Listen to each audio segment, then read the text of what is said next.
My grandfather, this is one of the things I talk about in the book, he criticized the Soviet invasion of Afghanistan, much like people are now in Russia criticizing the Russian invasion of Ukraine. And he was immediately fired from his job. His wife was fired from her job. Their children, that's my father and my aunt, were kicked out of university for one comment that he made in private. I wrote the book before the invasion of Ukraine, but people who've read it know that the preface essentially predicts what has happened. When the powerful forces that hold the current world order together abdicate their responsibility or abstain from that responsibility, then other people will attempt to fill that void. I think to remind people, most of all, that what we have in the West, the freedom, the prosperity, they didn't fall out of the sky. They're not random occurrences. The problem we've got is if you change the language, you can change the laws without legislating. And that's really the biggest problem. If you have laws that say people must be safe, right? That law is there to prevent violence against people. But if you change the meaning of the word safety, you've now got a law that is a law against the people having the wrong opinions in public. The idea that you must force people to be equal is evil, whether you're looking at it through the lens of class or race or sex or gender or whatever other bullshit people have come up with. And the reason it's evil is not that it's not a good thing to redistribute wealth and income from one group of people to another. It's the amount of tyranny that it takes to achieve is inevitably going to lead to millions of people being killed, as it has done every time it's been tried.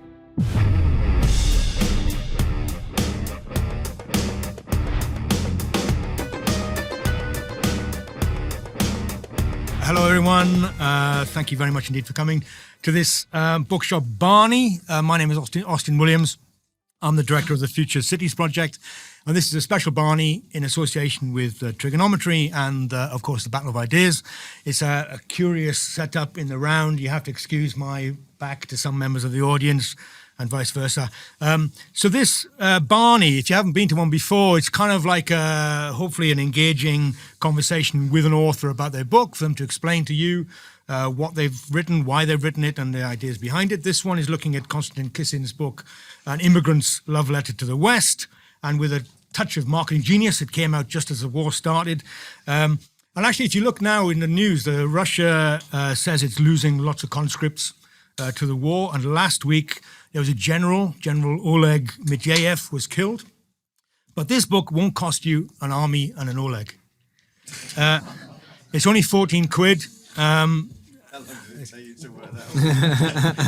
worry, there's another one coming. Hang on. So it's not about Russia, actually. There's a session tomorrow on Russia. Konstantin's already done a session on Ukraine. This is about kind of British values which are under attack and in some ways need to be defended.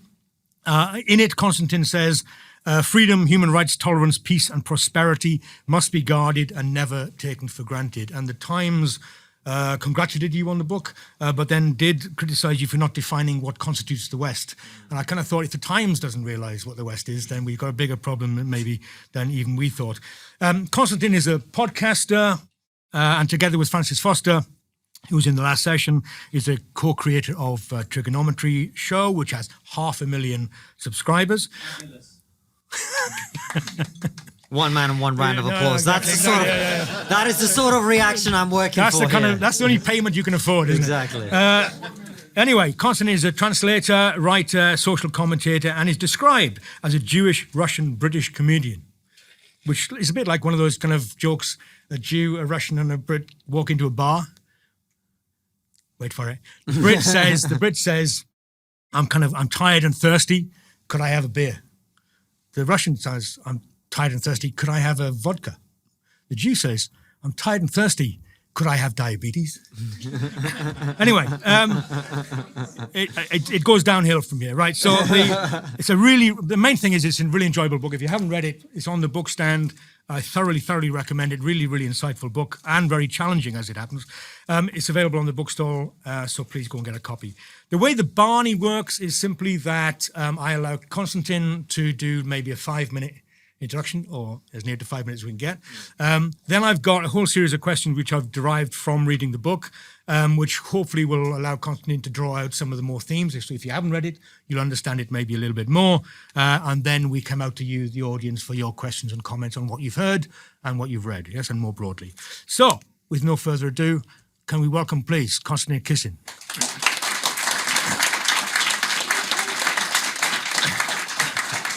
Give us your thoughts. I feel like I have to turn around and say thank you over there to the people clapping as well. Thank you for that introduction.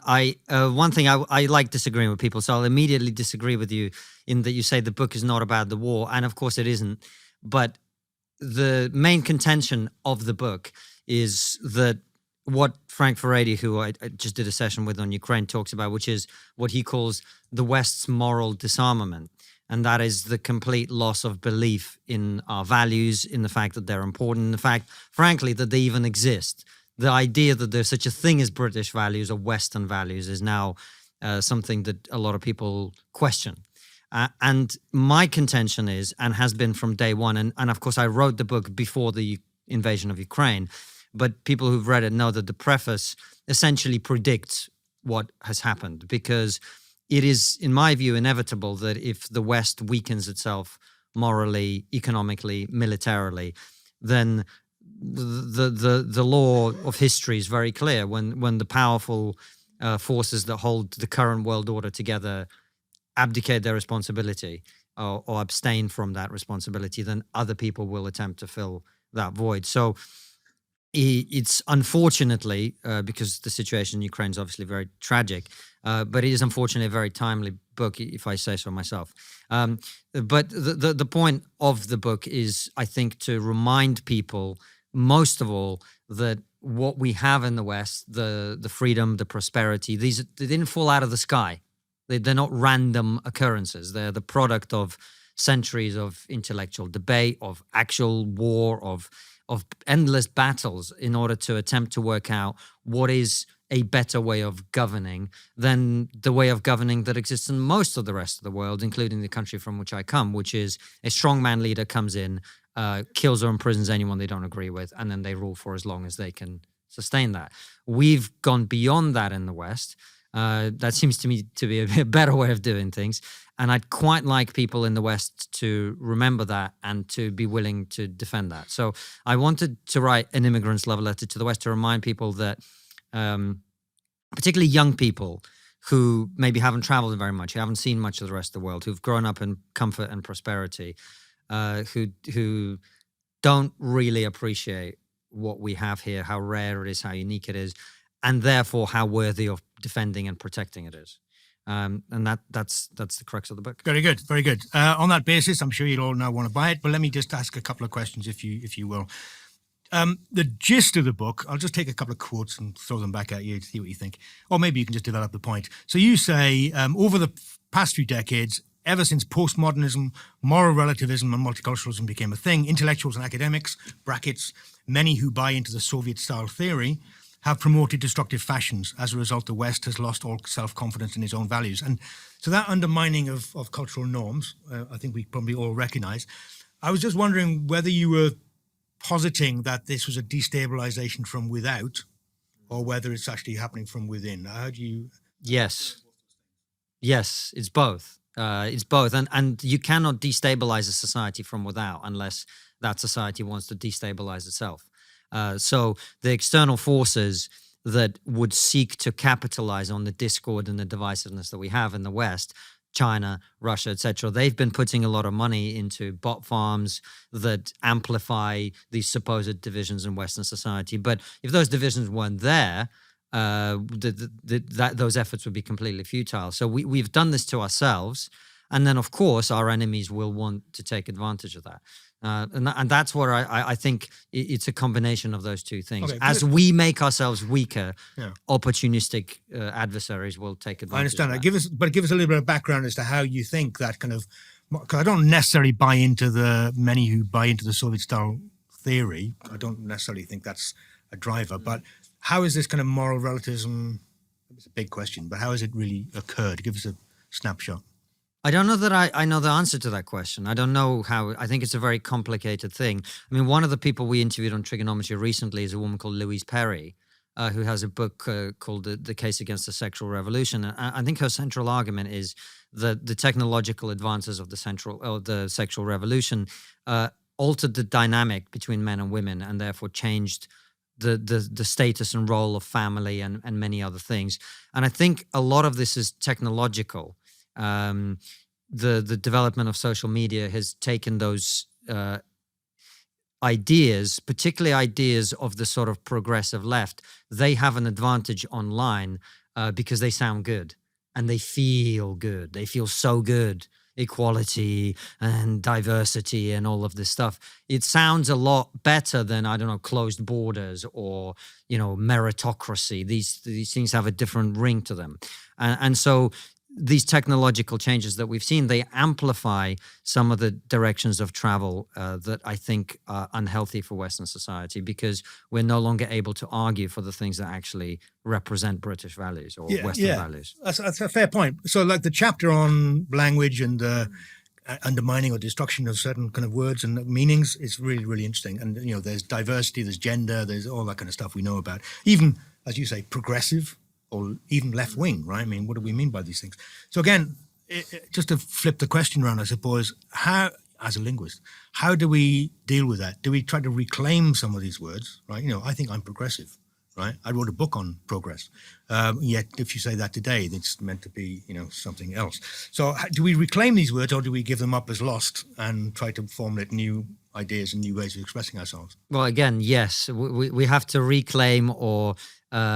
the word woke, I think, is a very interesting one, because obviously we all know it started out as a self-descriptor of people who thought that they were on the right side of history and blah, blah, blah. And then people like me started mocking it, and then it became a derogatory term. And now it's kind of got to a point where I don't really use the word woke, because I just think it's tarnished by all sorts of things. So these linguistic battles will always go on. My first invitation to people is, first of all, to recognize what is happening with language. So, for example, I always like to use this example, the term inclusion. This is one, and safety. These are words that have meanings. Inclusion means that people are included. Yet what we'll find in a modern inclusive space is quite a lot of people like me and you would be excluded from them. Or if we talk about something like safety, safety means the absence of physical violence. Yet safety now means that no one disagrees with your opinion.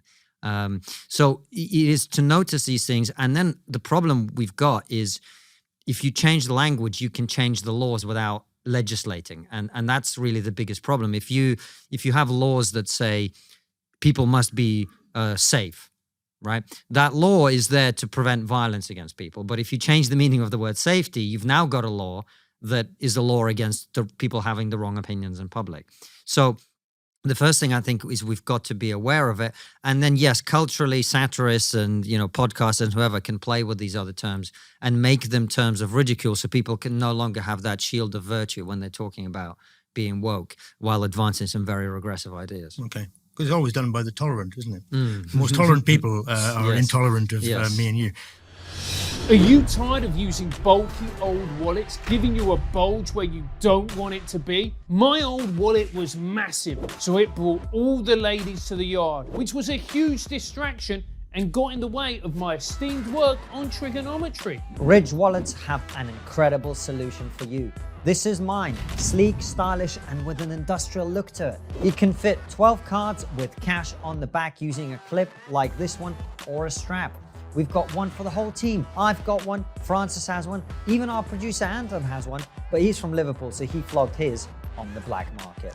The great thing about Ridge is that they give you a lifetime guarantee, which means if you want, you can have only one wallet for the rest of your life. Ridge are so confident in the quality of their product, they will give you 45 days to test drive their wallets. That means you can get the wallet, use it, and if you don't like it, you can return it within 45 days. Because Ridge are such great guys, they're going to give you 10% off and free worldwide shipping and returns. To take advantage of this incredible offer, go to ridge.com/trigger. That's ridge.com/trigger, and use our special code, which is, of course, Trigger.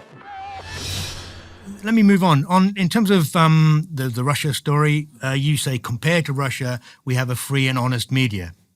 Low bar. Yep. But matter of fact, there is a kind of a debate to be had out as to whether we do have a free and honest media, or Well, we don't, but compared to Russia, we do.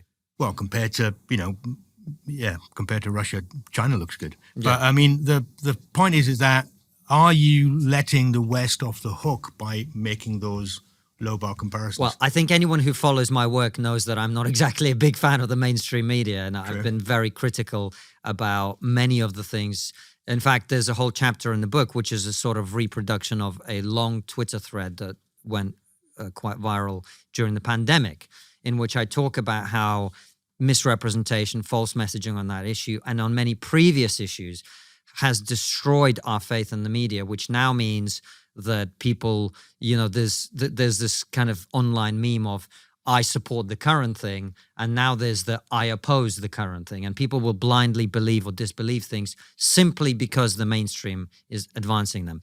But people also should not be confused. When we talk about societies like Russia and China, there is a difference between a media landscape which is increasingly misrepresentative and not entirely accurate, and people choosing and picking what they want to hear, and a society like China or Russia. In Russia, for example, there is no independent media anymore. Everything is state-controlled. 80% of the Russian public get their news from television, and that is entirely controlled by one man and his cronies, who are able to enforce a particular vision of reality on the rest of society. So this is kind of the issue that I address with the whole book, which is, yes, we have problems in the West. Yes, we're not perfect.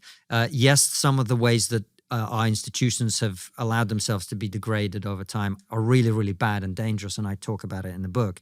But we mustn't throw away the baby with the bathwater. We do need a mainstream media. For all the excitement that people like me have about new media and the destruction of the old way of doing things and whatever, that's great. But we still do need mainstream publications that will spend £1 million doing some kind of genuine investigative journalism. We still do need mainstream institutions. I mean, I think the BBC is beyond saving, but the idea of the BBC is actually quite a good one, and so on and so forth. So yes, we don't have the perfect media landscape, but it's nothing like these authoritarian countries. And again, we shouldn't take that for granted. Yeah, but so how do you play that comparison line then, right? Because like I say, it's a low bar. That's my cheap shot at your argument. But in terms of you saying, we have a free press notionally. Freer. Yeah, exactly. So by comparison, I get it. But is there a more worthwhile... How would you deal with people criticizing the press in this country, regardless of how you do it? But by then them saying, actually, we are freer than what's going on in Russia, therefore we should have the ability to criticize the media in the West. Do you know what I mean? How I deal with them is usually I call them idiots on Twitter, but I don't know how you deal with that. That's just a lack of understanding and a lack of context. We have a saying in Russia, everything is understood in comparison. You cannot understand the value or meaning of something unless you have something to compare it to. So yes, the media in the West has many issues. Yes, those issues need to be resolved. Yes, part of the solution to those issues is new media attempting to highlight and expose the problems with the old media. But again, we must not throw the baby out with the bathwater. We are fortunate to have a society in which there is a debate happening. Most other societies in the world have no debate at all. It's a uniform view that's imposed from above. And so we have to remember the value of those institutions, try to call them out when they're going wrong, and hopefully that is the method by which they get better. Fine. Okay, good. Again, bear these questions in mind and other questions that you may have to develop if you don't like the answer. If you don't like the question, just move on. If you don't like the answer, by all means, come back to it in the question and answer session. In terms of the education section, you criticize, again, I'm going to quote you, and obviously I'm quoting you out of context in some regard for the sake of polemic. You're doing the mainstream media for polemic, yeah. It's not a gotcha. It's more, I just want to kind of work out what you're getting at. Yeah. You criticize UK education for not teaching about the ills of socialism, you say. Yes. Quotes, ills of socialism. And you say that's because, quotes, today's teachers and professors often think communism is a good idea. I haven't really come across that myself, but anyway, but I get the gist.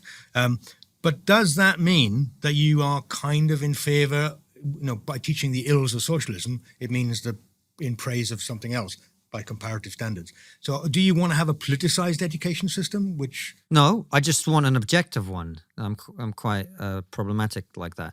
I think that we need to teach people about history in a broader context. So if we're talking, we spend a lot of time teaching ourselves about the evils of Nazism, quite rightly, of course.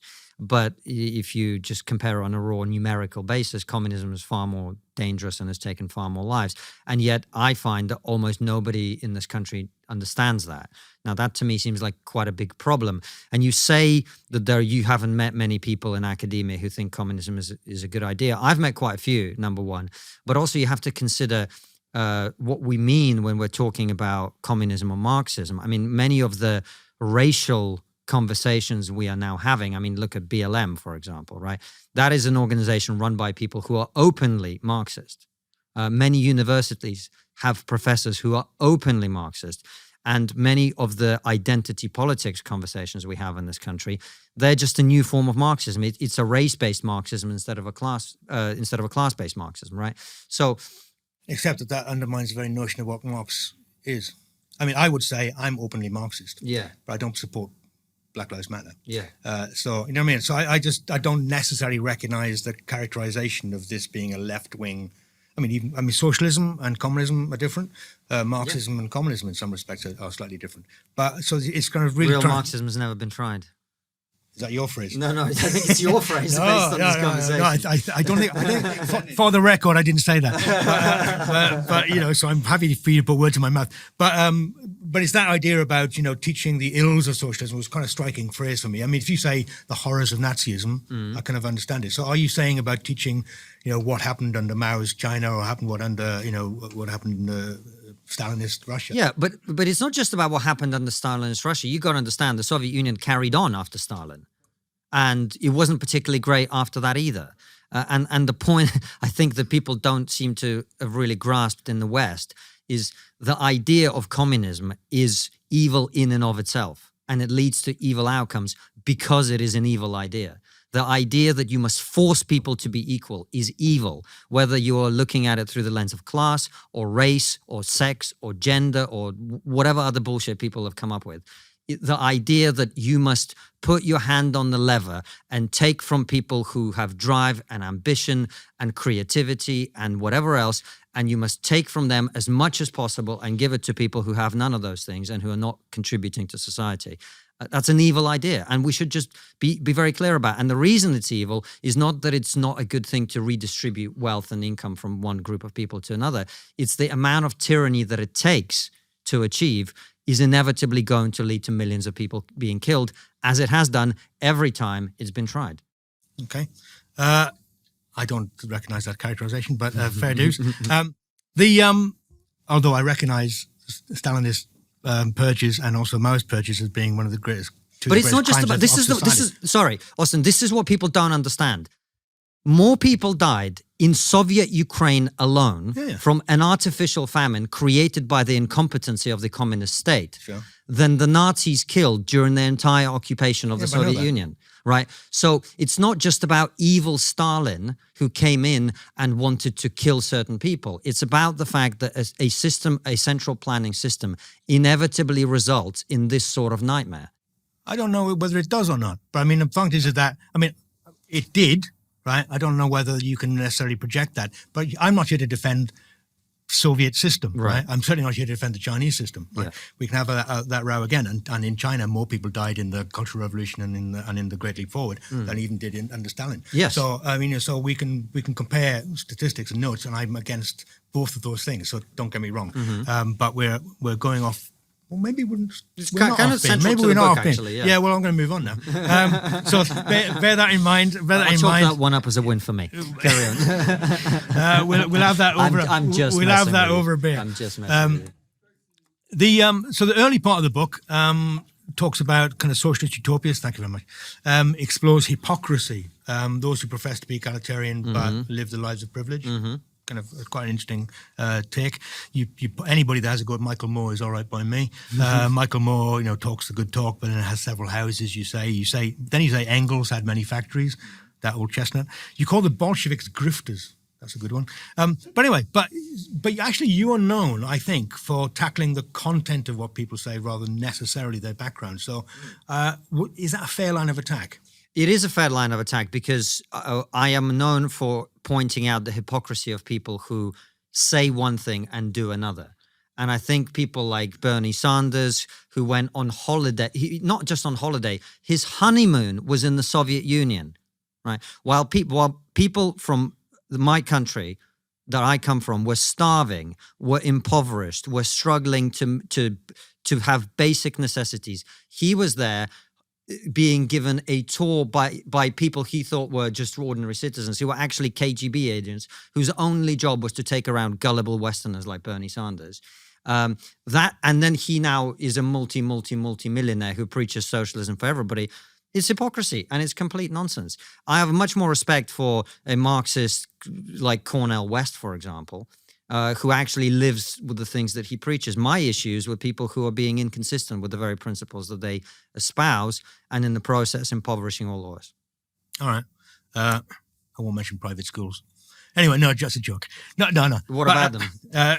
Anyway, so the next question is comedians being targeted. It's kind of interesting that there's this kind of shtick that comedy or comedians are the last bastion of free speeches, which is actually quite interesting, isn't it? And just take a look in the last year, 2 years or so, comedians getting cancelled left, right and centre. And it's that idea that comedians should be allowed to say things in the context of a comedy routine, which kind of pushes the boundary. So should comedians have bigger room for manoeuvre than, say, me and you in this room? I mean, or maybe put it another way, why has it occurred that comedians seem to be in the forefront of actually challenging those kind of very woke speech code boundaries that we're all having to put up with? Well, the truth is that, Austin, is most comedians are nowhere near challenging the woke boundaries of the modern society. They are actually enforcing them on other comedians. Yeah. The few of us, people like myself, Francis, Andrew Doyle, Leo Kirstnick, I mean, I can go on for a while, in this country who are doing that, have all been pushed out of the mainstream comedy industry one way or another and have had to create things outside of that in order to even get our voices heard. But the reason that we are at the forefront of that is we are constantly, we use irony and satire a lot. We say things that we do not mean. And in a society which deliberately misrepresents jokes as somebody's actual opinion, comedians are obviously going to find themselves in the firing line pretty quickly. And of course, comedians, the job comedians are actually supposed to have, in my opinion, is to push back against the dogma of their day. The dogma of the comedians the dogma that existed 20 and 30 years ago. When I was growing up, my heroes were people like Bill Hicks and George Carlin and others who were pushing against the Christian right, who were the ones saying, you can't say that, you can't do this, you can't, whatever. They've been replaced by a religious left. And it's the religious left that is enforcing its dogma on everybody at the moment. And the comedians who are attempting to challenge the dogma of the day find themselves up against that. That's why it's funny. You've got people on the Christian right now defending a comedian's right to be offensive, which to me is just mind-boggling. Yeah. What about, well, let me give you two quotes in the book, which I just want you to resolve for me. One is where you say more and more comedians are self-censoring for economic reasons and promoters are unlikely to rebook the act if they perceive it to be divisive. Okay, we got that. Then you say the beauty of capitalism is that consumers assert their democratic power with every penny they spend. So you have this kind of consumer power, which you describe, the first quote seems to be kind of cancel culture, that people are cancelling you and not coming to your show, not you, one's show. But then the beauty of capitalism, people are allowed to do that. Yes. Is that a contradiction? Or is that no, there's no contradiction because the comedy environment in this country is a complete cabal. It's a monopoly run by a handful of people who decide who gets which opportunities. And if the comedy industry in this country, as it has done, decides that the most important thing about a comedy show is that it's diverse as opposed to that it's funny, then you end up with the comedy shows that we've ended up with. And then what happens is they get cancelled by the market. But first, the ideologues who are booking those shows and making those shows, they get to impose their will on a show like Mock the Week, which inevitably gets cancelled. They get to impose their will on a show like The MASH Report, which I actually wrote on for a while, which inevitably gets cancelled. They get to impose their will on a show like Live at the Apollo, which will soon be cancelled because no one watches it anymore. So you've got a deluded monopolistic cabal that runs the industry, and then you've got the market which punishes them for the things that they're doing that don't actually meet what people want to watch. And I always have to say this because it always sounds like I'm sort of whining and complaining.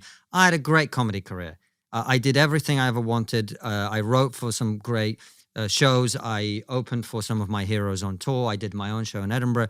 It's all fine. You can still do it. It's just that much harder. And because of that, a lot of people are terrified. They won't cross any lines. And I can tell you, there are hundreds of comedians in this country who would love to be able to do the jokes that they want to do. But instead, they're going around doing dick jokes because it's the only thing that's acceptable anymore. I don't know what you mean. Yeah. But finally then, which follows on from that, I suppose, you say towards the end of the book, you say that your status as an immigrant means that you're protected from the worst of cancel culture. And you describe yourself as Teflon-coated, untouchable immigrant. Slightly optimistic, perhaps. Well, I look at Lebedev and think it didn't work for him, did it? But I mean, does it mean, I mean, would that assume that then you're a bit too obliging? You're too, dare I say, tame to be cancelled? Are you too, I don't know, are you too much engaged in supporting the Western model? Never been described as tame before. No. I promise you. It's not a quality people usually associate with me. No, I think the point I'm making about sort of immigrant privilege, if you like, in the context of this conversation is I don't believe that I would be sitting here having this conversation with you if I was a British-born, straight, white man, that great evil thing. Because the book would never have been published in the first place. And it wasn't particularly easy to get it published anyway. People don't know this about the creative arts and publishing in this country in general, but there's literally like one literary agent and one publisher that will publish books like this one. And so we live in a very restricted environment. And the only reason even those publishers and even those agents and even those people are able to work with someone like me is they can go, well, guys, he's not white. It's okay. And that to me seems like quite a big problem. Oh, there's a hiatus point there. That's good. The inflection threw me for a second. Okay. Right, ladies and gentlemen, I've done me bit. So it's over to you. Yeah, and again, apologies for my inability to turn. It's an age thing. Gentleman in the awkward corner. Hello. I was just wondering who your literary influences were in writing the book. Not to inflate your ego too much, but it reminded me of Orwell and maybe even Solzhenitsyn. It's a family member. No pressure then, huh? Can we take this lady as well? Hiya, the phenomenon where immigrants, the most patriotic British citizens, is not really a new thing. I think it's existed for decades, unlike America where overt patriotism is more acceptable. Do you think there's something in our character that just quite enjoys negativity? I do. I do. I actually don't know that I agree that immigrants are the most patriotic. I think they're the ones that are allowed to be the most patriotic in public. I think that's really the issue. I think there's quite a lot of people in this country of every background who are very patriotic about Britain, but they are concerned about being patriotic has been confused with all sorts of, xenophobia, racism, whatever. So, yeah. But in terms of the Solzhenitsyn comparison and Orwell, I mean, those are two people that I have read. So I feel very British about trying to compare myself to people that I consider great. I think I actually, while I'm Solzhenitsyn is one of the most formative influences on my thinking. And I quote him in the opening of the book. And I actually tried to avoid repeating his mistake, because the mistake that he made is when he was released from the camps, he was able to publish the Gulag Archipelago, and he was eventually invited to go to the West. And he went to America, where he started lecturing Americans about what was going wrong with their society. And Americans don't like that, which is why I've come to Britain, where you love being told how terrible you are. Right. So I can tell you how to right your wrongs. No. So those are two people that I respect very much. I think they made very good points. And the one thing I always say to people, because most people haven't read it, if you want to understand the way that censorship operates, particularly in our society today, read Orwell's preface to Animal Farm, where he talks about how much difficulty he had in having it published, because even in those days, coming back to our conversation about communism, because the Soviets were seen as necessary to winning World War II, it was very, very difficult to publish a book that was critical of that system. So, and it wasn't through hard censorship, it was through enforced self-censorship. And I think he writes beautifully about that. Very quickly, in terms of the immigrant stuff, I'll follow in, because on the topic of Brexit, I hate to raise that B word, but you say most people don't hate immigrants, they hate the politicians who say they do, which I think is a really, really important point, and dismissed or misrepresented by a lot of the media and popular opinion. But it's there to discredit kind of popular opinion and that idea of populism, which is then taken on, as we've said before, taken on this kind of dark interpretation, populism, rather than it being a popular opinion. What do you think about populism, the label of populism? Because it kind of is brought in to a lot of conversations these days, which maybe it doesn't deserve to, but also it's given this negative connotation. Well, first of all, on Brexit, I voted Remain in that referendum. Yeah. And the thing that really changed my opinion about that issue, to the extent that I've changed my opinion about that issue, was I had to watch the country that I've come to lived in as a dark-skinned immigrant all my life be misrepresented as full of, half the country is racist, half the country hates immigrants, half the country's blah, blah, blah, blah, blah. Well, first of all, that didn't even make any sense to me, because the immigration that people were concerned about was mainly from Eastern Europe, where people are white. So that doesn't ring true. But also my own experience of living in this country, my very valuable lived experience, tells me that it's complete nonsense. It doesn't mean to say that populism doesn't exist. People have always wanted to hear a simplified version of reality that panders to all their prejudices and whatever. But I just think the way we have the conversation about immigration is completely insane at the moment. I like ice cream. I don't want to eat ice cream for every meal, every day for the rest of my life. And the attitude to immigration has got to be the same. Immigrants contribute. Immigrants are great. But when the numbers become, the great man Joseph Stalin said, joke for you, the great man Joseph Stalin said, quantity has a quality all of its own.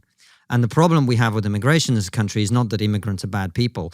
It's that when I came to this country in 1995, 3% of the British public thought that immigration was a major issue, because it wasn't a major issue. Right. And then you have the Blair era, where more people came into this country in about 10 years that had come into this country between 1066 and 1950. It's quite a big shift. And for people to be concerned about that doesn't make them racist or xenophobic or whatever. You can be in favor of immigration. You can think that people like me, who I would like to think came to this country and contributed and have created jobs for local people and blah, blah, blah, blah, blah, are valuable, without thinking that open borders is a great idea. It's not that. And as you know, I talk about this in the book quite a lot.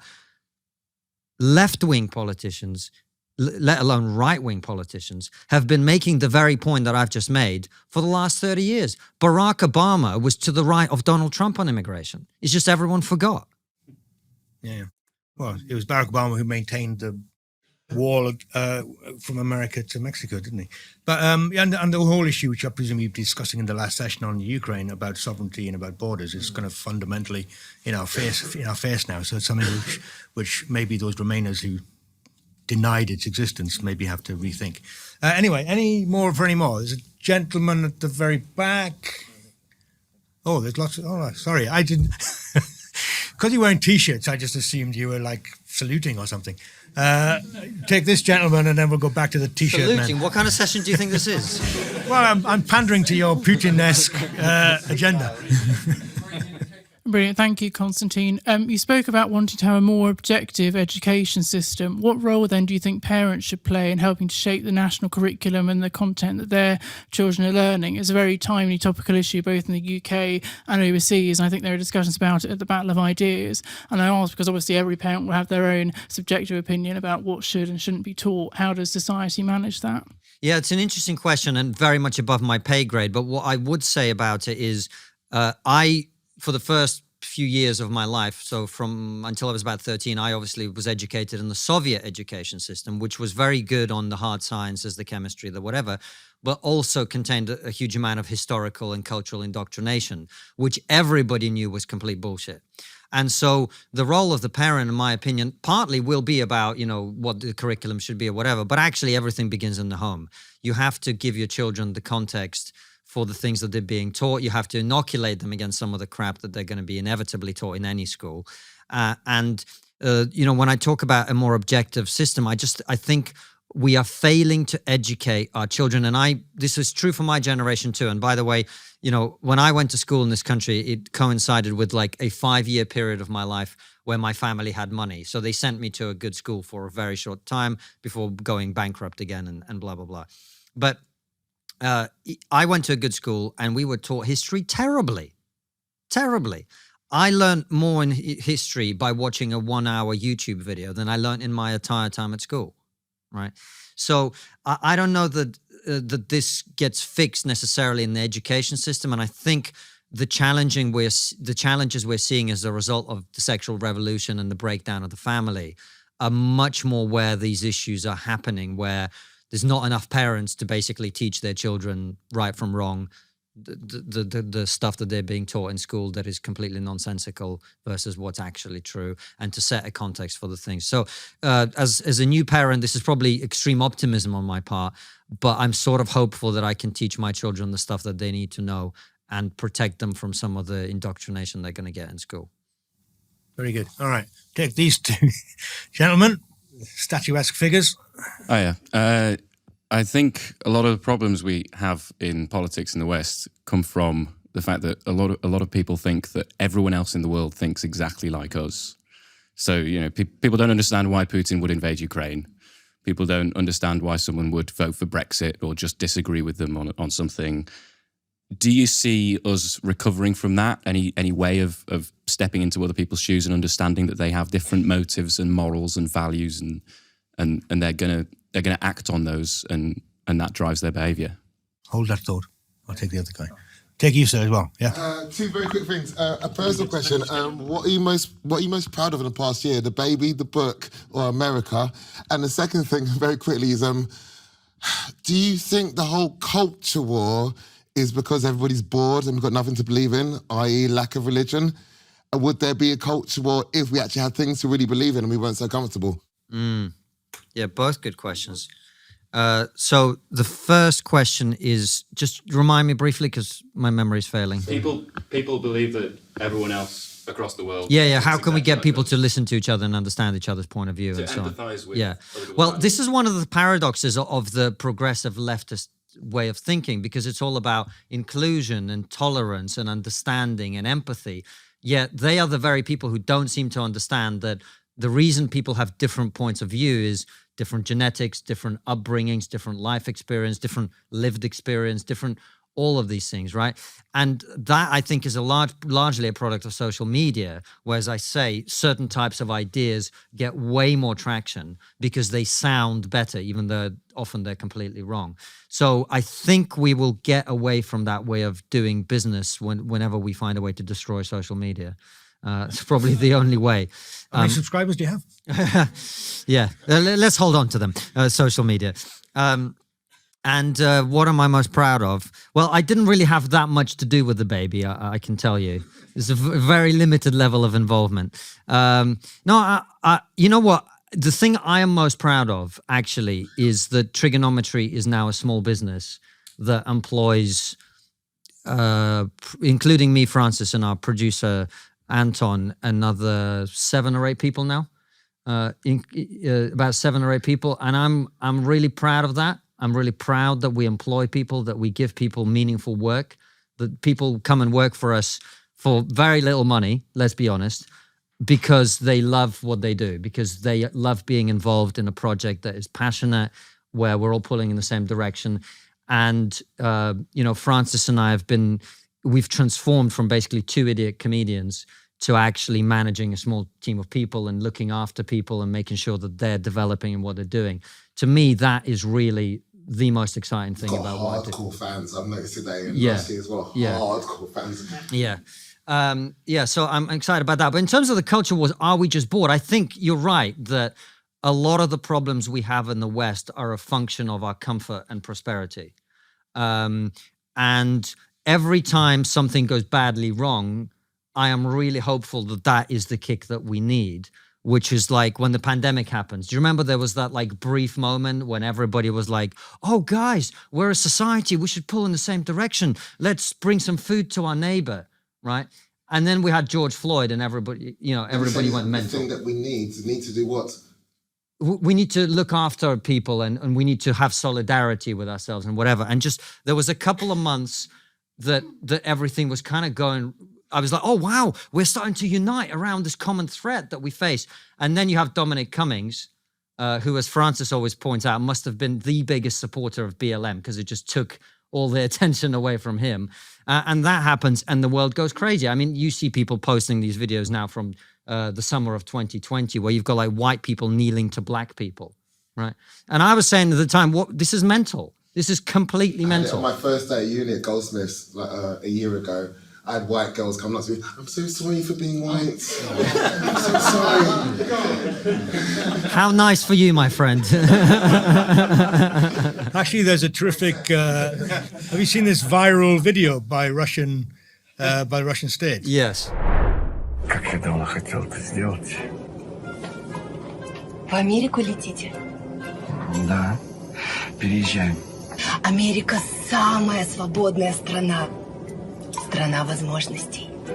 А вы с мужем летите? Да, мы вместе. Он сейчас подойдет. А вот и мой муж. Знакомьтесь. Эмили.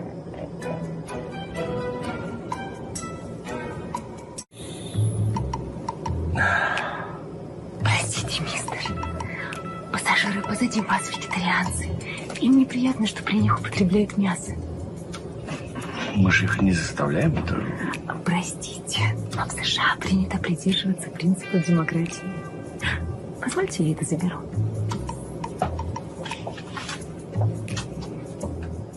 Парень, тут очередь в туалет. What do you want? В очередь, говорю, вставь в туалет. I want to go to the toilet. Простите, мистер, что случилось? Да вот парень без очереди лезет тут. И что? Вы не хотите его пропустить? Я? Конечно, конечно. Его надо пропустить. Мы подождем. Его народ долгие годы терпел притеснение белых. Мы перед всеми афроамериканцами в долгу. Простите нас, сэр. Прошу вас.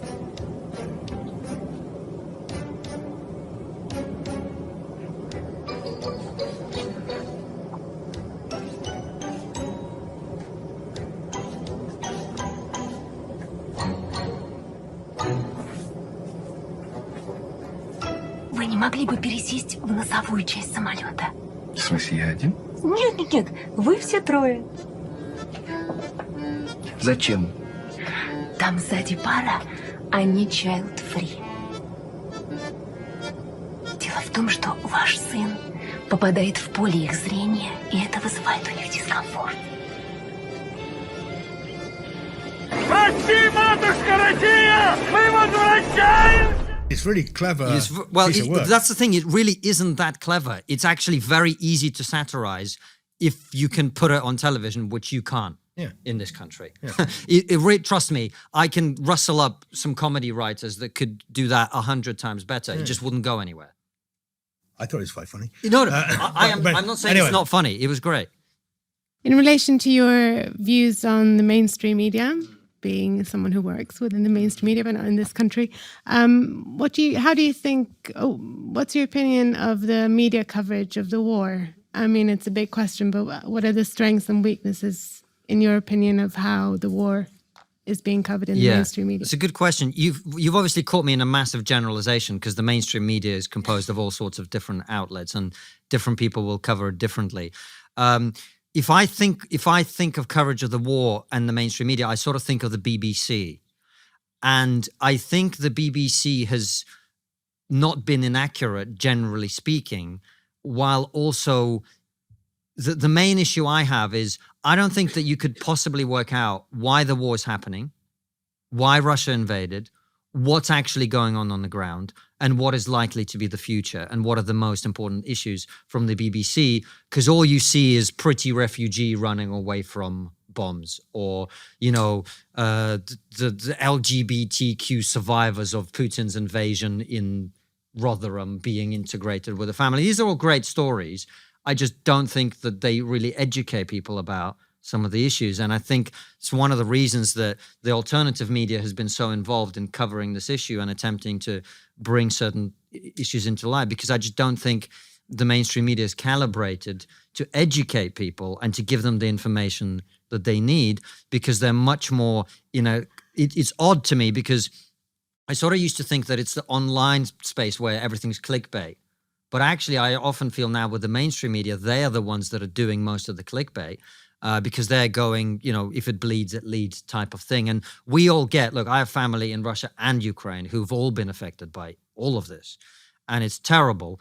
I just don't know how much yet another story about the poor victims of war advances people's understanding of what's happening. And that has always been my priority, to try and explain to people why it's happening. Why does it matter to the West? And I think people really don't understand, it's funny, I wrote this thread on Twitter recently, which was a translation of Vladimir Putin's latest speech that some of you probably have read. And I had a bunch of mainstream journalists follow me afterwards and ask me questions. And these are people who cover the war. And I'm like, why are you asking a satirist and podcaster what Vladimir Putin is saying? How come you haven't got a whole team of people analyzing his speeches, breaking it down, explaining to people in the West what he's actually saying? It's a catastrophic failure. And it's important, because if we in the West don't understand what's going on, how the hell are we going to react to it in the right way? So why haven't they? Look, you probably know more about it than me. I am just seeing the symptoms. I can't explain what the disease is exactly. I think there's probably not a lot of money in doing a 3-hour breakdown of what's happening in Ukraine. And there's probably quite a lot of clicks in people who want to just see a pretty refugee running away from a bomb. It's a theory. Okay. There's a gentleman one behind you as well. Sorry. Give up on Yeah. Straight white Take man. those two gentlemen there. We'll take the white guy first. As is his right. Just on the history of trigonometry, there's a great episode where Konstantin and Francis talk for about an hour and a half about the story from being in a flat in Dalston to the empire they are now. And it's quite life affirming, partly because it's been through so much kind of shit, for want of a better term, and kind of come out the other side. Although Anton doesn't come out of it very well. But, I guess he's the butt of the joke often. But no, I wanted to pick up on a point you made in the plenary about Ukraine earlier on, and a point that someone else made earlier about how other people see Western values. And someone asked about how we try and encourage people to see them in a more positive way. But could you give some examples of how in Soviet Russia and also in post-Soviet Russia, something that we would take for granted, or at least maybe the people in this room would, like liberal democracy or equality or tolerance of speech and so on, would be seen by the authorities or the people who shape public opinion and the culture? What would we be really surprised to hear would be a common view in Russia? Well, Russia has never had a single democratic transition of power, ever. Ever. The first mention of Russia is 882. That's the Kiev and Rus that people talk about.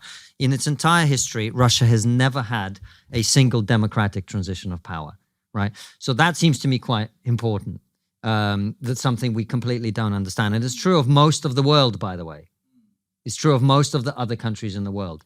Democracy is a quite rare, quite unique, and quite a fragile thing, which is why it has to be guarded so carefully. The idea that in the Soviet Union you would express your opinion in public and that opinion was unpopular and you would be safe it would never occur to anyone that such a ridiculous thing could happen. In the late 80s, this is why we were having the argument earlier about Stalinism.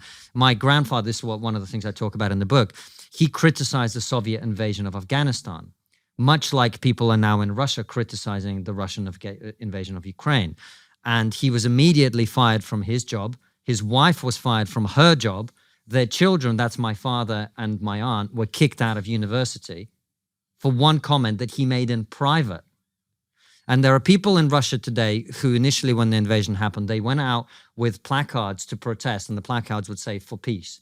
And they would get instantly arrested and dragged away into prison. So then they started going out with no placard at all, just standing with their hands in the air, and they would get arrested.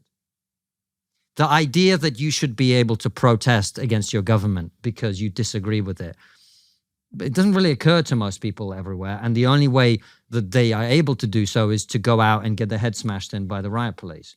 As you see in Russia, as you are now seeing in Iran, as you saw in China, of course, it was Tiananmen Square, and not just Tiananmen Square, but it was a countrywide thing, what happened. People in the West absolutely do not realize how rare and unique and precious what we have here is. And to the point where it wouldn't even occur to people in other countries that these things are good things to have because they've never had them. Yeah, it's funny because I taught in China for about 6 years. And when I first took my Chinese students out and I offered to buy them a drink, mainly because it was 25 pence for a pint, but buy them all a drink. And then one girl said, I don't drink in public. Okay, so, you think, okay, what the hell does that mean? Yeah, I don't drink in public. So I kind of harangued her sufficiently that she explained that in the 70s, the family always used to have their meals outside in the village. And then her grandfather got drunk and said too much. And before you know it, he was hauled off, her father was hauled off. So there's a family rule not to drink in public. And it's like moments like that when, you've lived it, right? But moments like that when you realize this is a different system and a different perception about, what your personal and private versus public experiences. So I think it's kind of very useful to remember that these are very, very different social systems and kind of very difficult, as somebody was asking at the back there, very difficult to grasp the kind of the conception of what China mindset might be. I don't know, that doesn't, not meant to be racist, but it's generally difficult to understand how they think about certain things and interpret them because it's of such a different historical magnitude to what we've had in the West. So it's kind of a very important point you raise. Hey Francis, do you like locals? I live in London, mate, so obviously not. The only pleasure I get from the locals is when we share an intimate moment as we watch a Japanese tourist get trapped in a tube door. That is good. But I wasn't talking about their locals, I was talking about our community on locals. You mean the one where you get phenomenal behind the scenes content where you get to ask incredible guests like Jordan Peterson, Brett Weinstein, Bill Burr, Sam Harris, Adam Carolla, Heather Hying, and others your questions? Not just that, you can get supporter-only benefits like Triggernometry mugs, monthly calls with our other top supporters, and even a regular meal with me and Francis. You also get phenomenal behind-the-scenes footage of our trip to America where we met a whole host of incredible guests and gave ourselves terminal indigestion. We're also starting to do monthly giveaways for locals only. The first one will be signed copies of Andrew Doyle's new book. Plus, you get access to an incredible community of like-minded people who share memes, have fun conversations, and most importantly, you get to make new friends. You can support us with as little as $7 or about £5 a month, or give us more for the higher tier benefits. Go to trigonometry.locals.com. Go to trigonometry.locals.com and support the show. Take the gentleman further over, please. Okay, so just you said you had cast iron immigrant privilege before. I'm just wondering how much longer that will last, given that in general the left have now discovered from the last two cabinets that black and Asian people can be Tories too, and in some cases significantly more right wing than their cabinet colleagues, and also in America there are more Hispanic people who voted for Trump. So is a narrative of the gammon or white privilege, is that going to hold forever, or will they have to come up with some kind of new kind of formulation about who the problematic people are? Yeah, like quasi-quadrant, are you superficially an immigrant? Yeah, well, I don't know. I'm internally xenophobic, I guess. No, I think it's funny, isn't it? Because anyone with half a brain knows that immigrant communities actually tend to be more conservative, particularly on social issues, than the native population. Yet we pretend that ethnic minorities are this sort of monolith who all believe, in eternal progress or whatever it is. I don't know how that issue is going to play out. I mean, I don't know how people in this room feel. I don't know how people in the country feel. I think many of these ideas, the idea that a black cabinet member of a conservative government, which is frankly useless at the moment, but nonetheless, a black cabinet member of that government has internalized racism because they have the wrong opinion, according to some white leftist. That seems to me to be slightly discredited by now. And so I think increasingly people take less notice of it. I think the way that we are having this conversation in this room is probably not the way it might have been had 2 years ago. I think we're all starting to realize to borrow one of the language tricks, we're starting to realize the gaslighting that's been happening. And I think more and more people will open their eyes to how much crap they've been sold about it. And I think particularly as the makeup of our society changes, as we see that politics increasingly reflects every ethnicity in this country, increasingly reflects every variety of person, whatever, I think that issue will probably go away because people like me and people like you and others we're kind of immune to this. Like someone once called me a Nazi and I was like, well, Jewish Nazi, the best kind. Like it gets silly after a while. You know what I mean? Okay, this gentleman. All right. So I'm from Blackpool, and if we don't, so you're oppressed. Well, yes. I'm probably a thick racist northerner. Yeah. Nobody's ever really called me out. I work for the BBC, so I can't really say much on social medias about politics. I'm not allowed to have a view. And obviously the BBC is run by a guy that used to market fizzy drinks to fat kids. So, and Bill Hicks, his views on marketeers, you I'm sure will remember. For this question, you wrote an immigrant's letter to the West. Have you had a letter back, an actual letter, or a direct response back from an individual? And what was it? What was the best one? It was Douglas Murray's very generous review in which he thanked me for writing the book, and he said that the feeling is reciprocated. He spoke on behalf of the West, which was in Douglas's style, and who I love. But yeah, that was right or left or whatever. I think Douglas Murray is one of the most insightful public commentators that this country's produced in quite some time. I don't agree with Douglas on everything. I agree with him on a lot of things that he says. I think he's had the courage to address a number of issues that nobody wanted to be honest about way ahead of time. And so when he wrote a review suggesting that, he was grateful to me for writing the book, that meant a lot to me. Yeah. Any hostile ones?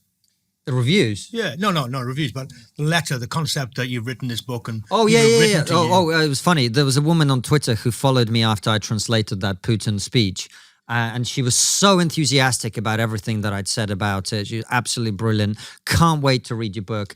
Next day, she just sent me 100 hate-filled messages about how wrong and bad and terrible my book is. So there was I managed to persuade one person very quickly. Yeah. Very good. Toby. I run a kind of alt media website called The Daily Skeptic, was Lockdown Skeptics, and we've had a number of problems with censorship. So I think Facebook have currently banned the Daily Skeptic Facebook account. We were closed by PayPal about a month ago. They eventually changed their minds, and it looked as though they did that because they thought we were guilty of spreading misinformation about the COVID-19 vaccines. And I wondered, I know Triggernometry has in the past had some similar problems, YouTube videos being removed, you convinced that you're being shadow banned. Not convinced, we have direct evidence. We have evidence. Direct evidence, you've been shadow banned. I wondered, as Triggernometry has grown its audience, as it's become a business with 7 people whose livelihoods you're partly now responsible for, how do you now navigate this world? Do you find yourself having to self-censor more and more to avoid this kind of actual censorship by big tech? No, because I firmly believe, and Francis, and I think our whole team is united in believing that the point of Triggernometry is to explore difficult issues. And I think the moment we start doing that, I don't think the people in this room would be in this room. So we cannot sell out to that. And if the day comes that we can no longer do what we do on YouTube, then we will find another way of doing it. And if that means that we all have to take a hit, we've always been very clear. Every time we talk with, myself, Francis, and Anton about, well, maybe we should like give this person a bit more salary or give ourselves a bit more salary so we can do whatever. That's always with the understanding that, things may go up as well as down because of the nature of what we do. What I am very concerned about, Toby, as you and I have spoken about this before, and you've had some issues with PayPal recently, is that like if you've got the wrong opinion, you can't have a bank account, which is the direction we're going. That is a very, very dark path. That is a very dark path. And that's we've got to fight so hard against that. Because, before you know it, you're not going to have electricity if you've got the wrong opinion. I think that is the most scary thing to me. And I wish more people would focus their attention on that. Can I just jump in on the conversation in terms of the PayPal issue? I've just cancelled my PayPal account precisely because of your problems. But what do you think? Because I'm opposed to consumer boycotts. So I had a bit of an ethical turmoil as to whether I should be doing this in support of you, or whether I should actually be not endorsing the idea that I can bring my consumer power to play on distorting a company's own decision-making processes. How do you sit on? Sorry, Konstantin. How do you sit on this? Well, thank you for closing your PayPal account. I think lots of people did. It's not all in it, but anyway. Yeah. Well, but I think the number of people who did may have contributed to their decision to restore the 3 accounts of mine that they closed. I think that you often hear a slightly different argument to the one you made, which is that, well, why should we fetter the freedom of association of these private companies by saying they can't discriminate against certain customers on the basis of their political beliefs? You can always go with another payment processor that isn't going to discriminate in that way, and the market will solve the problem. And I think there are 2 arguments against that. The first is that, well, first of all, PayPal is a monopoly. It's about 8 times larger than its nearest competitor, and it's quite difficult to make a success of sites like Triggernometry and the Daily Skeptic, which depend on donations, amongst other things, if PayPal closes your account. The second thing is, I think, it's odd. You hear people on the left, like James O'Brien, making this kind of libertarian argument as though they'd suddenly joined the Institute of Economic Affairs. He says, why shouldn't they discriminate against you? They're a free company. This is a free society. But you wouldn't say the same thing if they discriminated against someone on the basis of the color of their skin or their religion or their sexual orientation. And I think your political beliefs should be in the same category. And, to your point, Konstantin, I think we definitely do need to do something about this urgently to prevent the emergence of a Chinese-style social credit system in the West, except, without communist authorities enforcing ideological orthodoxy, it's these capitalist corporations in California. What can we do about it? Well, the Free Speech Union is lobbying the government to amend a bill currently going through Parliament to make it more difficult for companies like PayPal and lots of other financial services companies to discriminate against people on the basis of their political beliefs. Whether we'll make any headway, I don't know, but we're certainly hoping to do that. Yeah, and everyone should know we at Triggernometry are huge fans of the Free Speech Union. I think it's really important, and you do great work. Can I just add one other thing as well? Coming back to your question about self-censoring to protect our staff or whatever, the one principle, the guiding principle of my life, and I'm fortunate to be able to have this principle because we live in a time where people like you and I are not burnt at the stake, is that the truth of it is that in our society, I think, if you make a stand on principle that costs you in the short term, it probably will benefit you in the long term. At least that is a belief that I operate by. I'm sure at some point it will turn out to be untrue, but generally the way I try to carry myself in the world is based on that idea, which is that if you stand up for what's right now, you may suffer the consequences early, but in the long run, you will be vindicated and actually shown to be correct, and that will reinforce people's support for you. You will find an audience of people who believe in what you do. That, you know, I know you did a lot of opposing of the government's restrictions around lockdown, which was a big concern of mine as well. And I was frankly, you know, sending quite rude messages to government ministers and whatever, who now say to me, "Oh, you were sort of right." Do you know what I mean? And so I think that standing up for what you truly know to be the right thing, even when it's difficult, will benefit you in the long run. And so from that perspective, if at some point it comes to that we are starting to have trouble with our payment system or whatever, we will find a way. And I hope that people, if more people had that attitude, I think we'd be making more progress faster.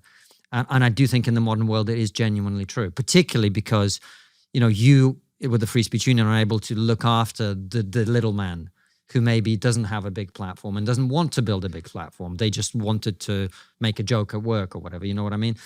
So yeah, I think what you're doing is very important. Very good. Lovely love in there. Mutual Appreciation Society. Yes, and good. We'll take this last here, please. Lady, sorry. My question Madam. is following on from self-cancelling, and it's going to be just touching on the C word, not capitalism, comedy. I see comedy as a higher level of intelligence, and I'm wondering how can we sustain it as being an outlet, basically walking that fine line between being offensive to some and not offensive to others through cancel culture.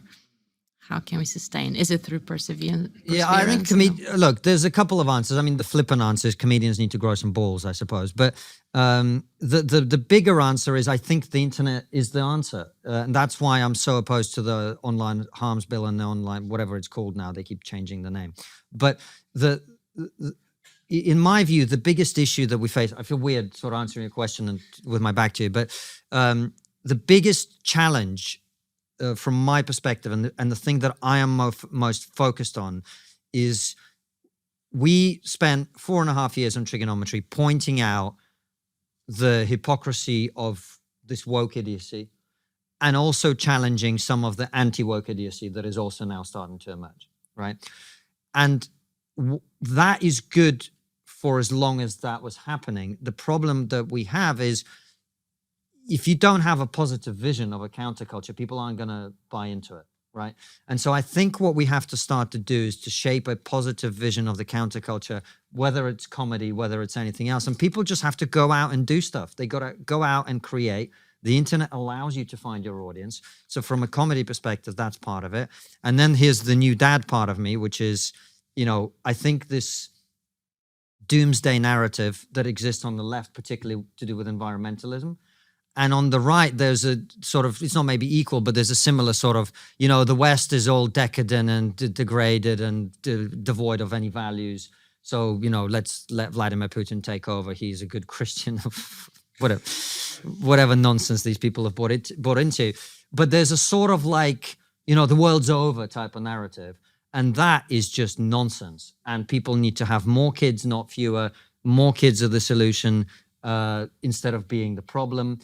So that's got to be a big part of it. And then we just have to take an honest appraisal on culturally about environmentalism. And we have to be honest. We have to say, look, the climate is changing. Human beings contribute to it. The world's not going to end in 10 years. And if we poured all the energy that we pour onto paintings into actually working on problems and solving problems technologically, we'd be a lot better off. And by the way, we wouldn't be buying our energy from our enemies, making ourselves vulnerable, making ourselves unable to respond strongly like we've seen. So that positive counterculture is forming. I'm having all sorts of conversations with all sorts of people. It's sort of behind closed doors at the moment, but believe me, there's a counterculture building. Comedians are going to be a big part of that. Satire is going to be a big part of that. Movies are going to be a big part of that, because if you look at the output from Hollywood and wherever over the last decade, I mean, I used to love the cinema. I haven't been to the cinema for God knows how long, because it's all crap, right? The demand is there. The market will fulfill it as long as we're still allowed to do stuff on the internet. The market will decide. Gentlemen, and the last there. Hi. At the moment, we've got a Conservative government whose support for free speech and for anti-woke issues is positive, but at best feeble. We've got the prospect of a Labour government very, very strongly coming in a couple of years. Do you think we're all going to be swimming in water of a different temperature then?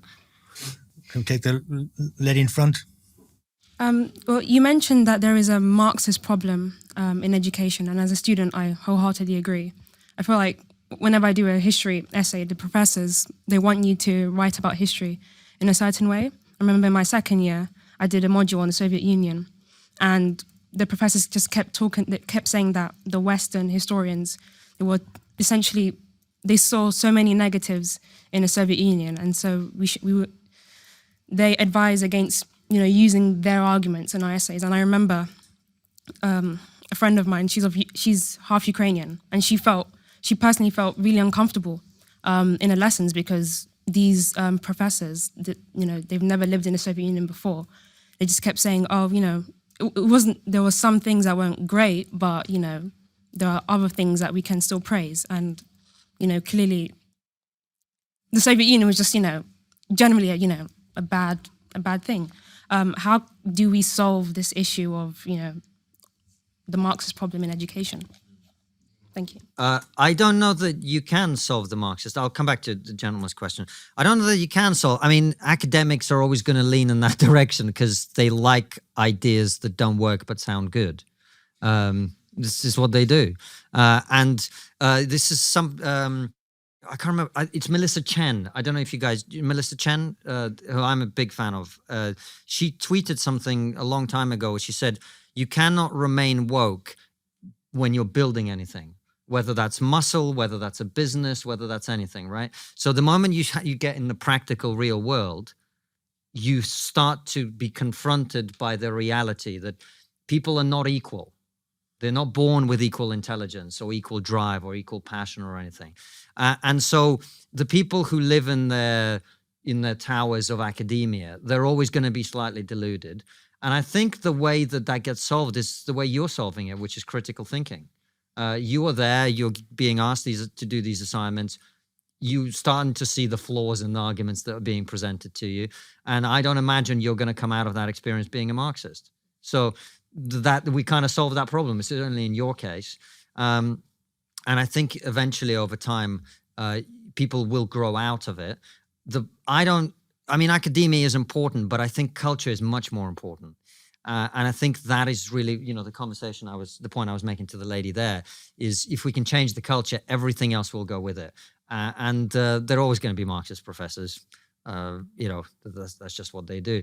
But so on your point about the Conservative government, I have some Conservative friends who would say this isn't really a particularly Conservative government. And they're probably less woke than Keir Starmer's party might be, but they're still pushing through the online safety bill, which is, as Andrew Doyle will tell you, filled with critical social justice language and ideology from start to finish, and is, in my opinion, if not purposely built, then certainly accidentally built precisely to suppress the sort of counterculture emerging that I'm talking about, where people are free to make jokes on the internet, free to speak, free to take risks, etc. So, but yeah, the only thing that could possibly be worse than the current shambles is a Labour government, which we're almost certainly going to get. Yeah. So it's happy days ahead, mate. Yeah. End on a high. Yeah. There's a few more. But before you say anything, just in terms of what that lady was saying there, because it's interesting the way you phrased it. Part of it I agree with, and part of it I'm just a little bit kind of worried about when you say a Ukrainian student was worried. It sounded like she was being triggered by somebody saying that, what was going on in the Ukraine was, the fault of the Ukrainians or whatever it was. And there's in SOAS, School of Oriental and African Studies, their student union about 2 years ago did a big takeover argument that how dare, white Western expert professors, or just call them professors, who had spent all their years understanding Africa, how dare they teach African students? Because what do they know? They haven't had the lived experience, and they basically are imposing a kind of a Western-centric understanding of Africa on the students, rather than maybe a knowledgeable one. I can't speak to the. I think that's the opposite of the point that. No, I don't think it was. I think the fact is that there was an element of that in the question, right? But obviously, more broadly than that, she was talking about the fact that there's a Marxist, tone to what some of the students, lecturers are teaching them. So I think, so I'm just slightly worried about the middle ground of what was being said there. I mean, I don't think that the teachers, have to be Russian or from the Soviet Union to have an opinion on Soviet history. It's just that they were kind of being insensitive. I mean, it's like you just can't ignore certain things that happened in the Soviet Union. You can't just brush it away just because the dominant historiography in the West is that it was bad, and we just want to disagree with what the West says because we're woke and stuff. I mean, for example, I have a teacher, a professor who is very knowledgeable about the country my family's from, and and he's white, and I don't disagree. Like, I don't think it's a bad thing that he's knowledgeable about where I'm from because he's white. I'm just saying that you can't just forget that some things happen in history that are wrong, basically. Well, I actually speak to this very point in the book. I don't know if you've read it, but I talk about in one of the chapters why the Soviet Union was brilliant. I list all the reasons it was genuinely brilliant: free education, free healthcare, free childcare, very high standard of education on the hard sciences, equality for all, much less wealth and income inequality that we have in this country. And as I say in the book, it's a pity you had to kill 50 million people to make it happen. That's kind of the trade-offs, right? And I think the point that you're making is a very valid one, which is you've got people who are essentially saying you should disregard a particular way of looking at this issue because it's all Western, which seems to me actually is the exact opposite of the argument that's just been made. So I agree with you completely. Yeah, it is opposite, but that wasn't the point I was picking up on. I was picking up on the point of her friend who was upset by what this lecturer was saying. A very minor point in the entire equation. So I'm not going to go at you. Well, what I'm saying is I think I would also be quite upset. I mean, I would demonstrate it differently because I'm a contrarian asshole. But if I was in that classroom, I'd be going, "You have no idea what you're talking about. This is what happened. This is what my family went through." It's called fighting back, arguing the case. Exactly right. That wasn't the point I was making. You, sir. I think the biggest problem that we're all facing, and why a lot of people like ours, like the sleeping giants, are waking up, is what's happened, and I'm old enough to remember since the 70s, is this creep of postmodern Marxism in the elites and the universities. You're triggering Austin here. Yeah. It's postmodern Marxism. You can have a go all you want. Well, it's a combination. Jordan Peterson made a good point about it. And what's happened is, especially in the humanities, but it's now creeping into, apparently maths now is also white supremacy. That's another thing. Look it up. And what's happened is that all the people who are educated in the humanities go into the media and go into all these big corporations and into government.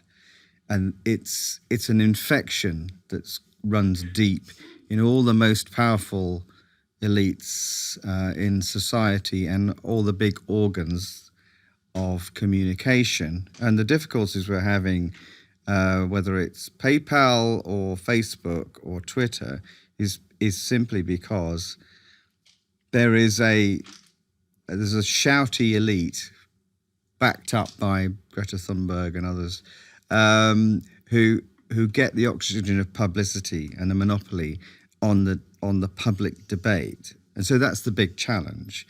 And what we really need is a proper alternative marketplace, which is what you're doing in your own way. But it needs to get bigger. There needs to be an alternative to PayPal. But the problem is, as someone else said, these guys are monopolies. They're not capitalists at all. They are corporate monopolies. They're anti-capitalist. Capitalism is all about being able to get, you vote with your feet. If you don't think this works, move somewhere else. And we need a leakage where we can get out and challenge it. Okay, great. Thank you very much. You, madam, and yourself, yeah. Hi, I just wanted to say I really liked your Substack article about how to destroy a progressive argument, 3 steps to do it. 1, where is the evidence? 2, on what grounds? I can't remember the other bit. These are not mine, by the way. I should say I don't want to take credit for Thomas Sowell's work. These are Thomas Sowell's 3 questions. Compared to what, at what cost, and what hard evidence do you have? What hard evidence, yeah. And I especially liked your point in terms of how one of the logics to progressivism, abolishing prisons, if you just presume everyone has a good nature and people only commit crimes because they're failed by the system rather than just simply being bad people.